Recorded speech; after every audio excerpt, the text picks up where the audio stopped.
Hello everybody, this is Coach Tyra Woodruff, the Mind Reset Coach, coming to you today from my home office here in Holiday, Florida.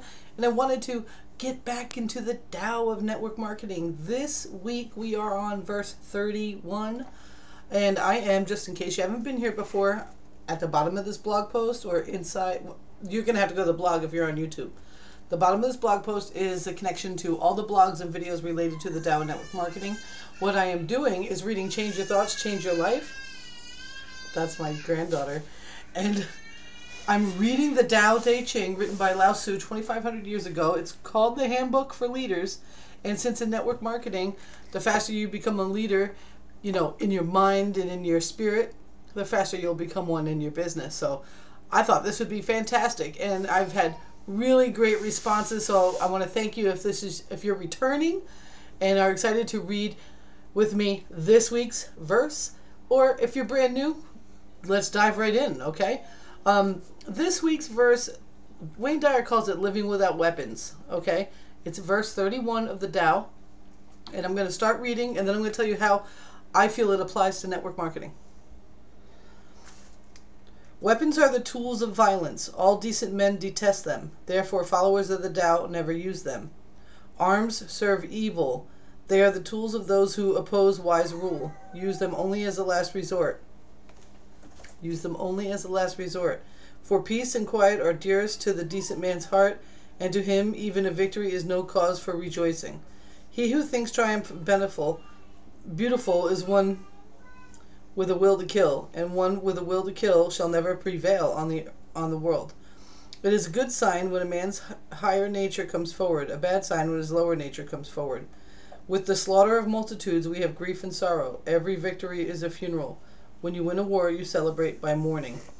Now, there's all sorts of geopolitical and sociological implications that we could apply this verse to, but we're going to keep it to network marketing for the sake of that's what I'm making these videos about, right? How I see this verse when it applies to our business is, you know, very similar to what Frank Kearns taught me maybe a month or so ago when I watched one of his speeches, one of his keynotes, when he talked about when he was starting to make lots and lots of money, and he started going out there and he bought this really big giant mansion, and he bought this really fancy car, the Ferrari, you know what I'm saying? He looked like a hustler from Wall Street, you know, he was going nuts. And what he found was that he was all of a sudden extremely paranoid and concerned with his things.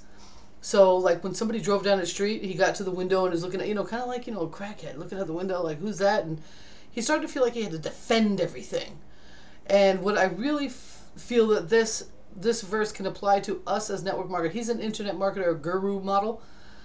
Us as network marketers, we're probably in a company or something like that, and we start to get, it'll happen to you if it hasn't already. And if it's happened to you before, then you can relate. You start to get nervous about who your people are looking at. You start to get nervous about even within your company. I know I was in a company, a health and wellness company, not too long ago, and we had this big, large tribe, you know, big, large team, big team, and there were sub-teams inside of it. Now, what was happening was the sub-team leaders, like say Julie, I'm going to make up names, okay, say Julie was running her little sub-team with, you know, 100 people in it, and Josephine was running her sub-team with 250 people in it.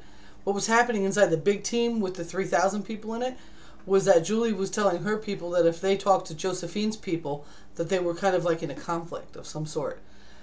That's crazy. When you're in a network marketing company, you need to relax with that shit. Just calm down. Yes, you don't want your people following around people you know are unethical. You don't want your people to be confused. You kind of want to be the one-stop shop. However, you can't hold on to people like that. You can't build up defenses and gather arms, which would be your emotional defense system when it comes to fear of losing someone in your team. You have to know it's okay. If somebody goes away, they're going to go away. And all they're looking for, the only thing that it'll be is an excuse for them to leave, right?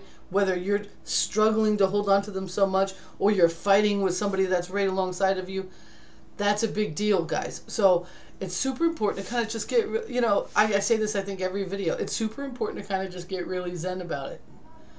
And it's okay if somebody decides to leave, because it doesn't matter whether or not... Hello! Hi, Stella! It doesn't matter about that, because with or without them, you're going to achieve your goals. So what it boils down to today is I want you to make a decision right now that you are not necessarily needing to go out there with your marketing AK-47 to take everyone out so that everyone looks like an asshole to your team, because that's not how it's going to look. What it's going to look like is a person standing in the room, you know, shooting down other people, is what it's going to look like.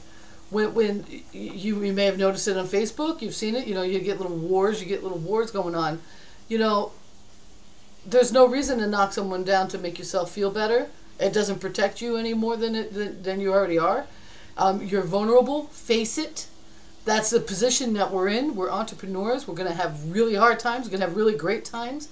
And people are going to leave, and it's okay, because we don't need everyone to come with us. We just need the right ones to come with us. So that is the conclusion. I think I just nailed it.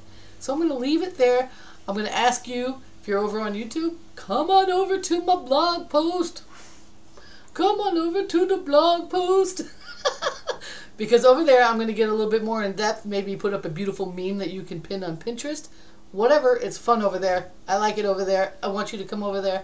So let's go over there. CoachTyraWoodruff.com. I'll see you. Peace.